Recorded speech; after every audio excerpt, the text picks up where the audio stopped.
We're about a month out from President-elect Donald Trump's inauguration, and the potential changes in immigration policy have some immigrants on edge. That includes one local man who admits he came to the United States illegally. He's worried he'll have to leave his wife and kids to go back to China. Andre Norrell spoke with the man and an immigration attorney. Andre, sounds like it's a complicated situation. Yeah, Jeff and Kaylee, it is complex. The father of three has been in the country for 30 years and says he hopes he can stay here as he works with his attorney to officially become a United States citizen.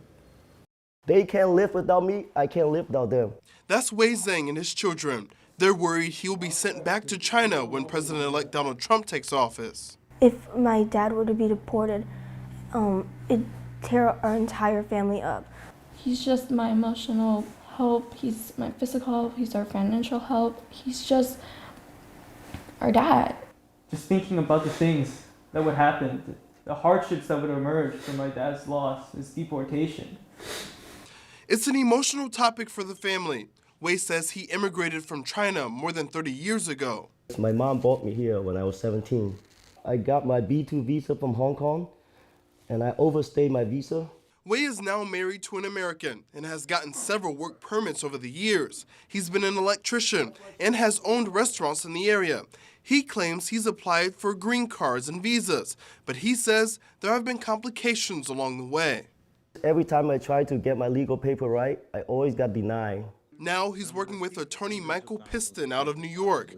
Piston says recently he's gotten an influx of calls. There are people who are very concerned about this issue, and yes, we've gotten quite a few calls about it. President-elect Trump has promised mass deportations once he takes office. Recently, he said criminals will be deported first. But for people like Wei, who is not considered a criminal, hearing mass deportations is worrying. Piston says removing immigrants out of the country is not a quick process. We tell the people who do not have orders of removal that their concerns are premature because they cannot be removed unless they have a final order of removal. He says as of now, that process can take years. But for those who do have a final order, then I would say, put your affairs in order because it is quite possible that you will be removed. And in many cases, there will be nothing that can be done about that. Wei says he's had a final deportation order for the last 15 years, meaning at any point he could have been deported.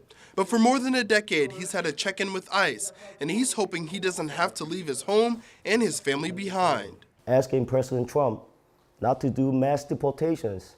Please look at every case differently, not just close your eye and say zero tolerance. Piston points out there are a number of immigration lawyers and nonprofits that can help anyone dealing with a similar situation. U.S. Citizenship and Immigration Services has several resources on this website.